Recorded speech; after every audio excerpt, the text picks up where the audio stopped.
In 2018, 33-year-old computer programmer, Foon Turing from California, went to a local thrift store. Then something weird caught his eyes.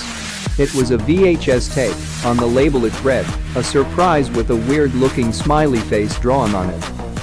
To see what's in it, he bought it. After going home, he played it.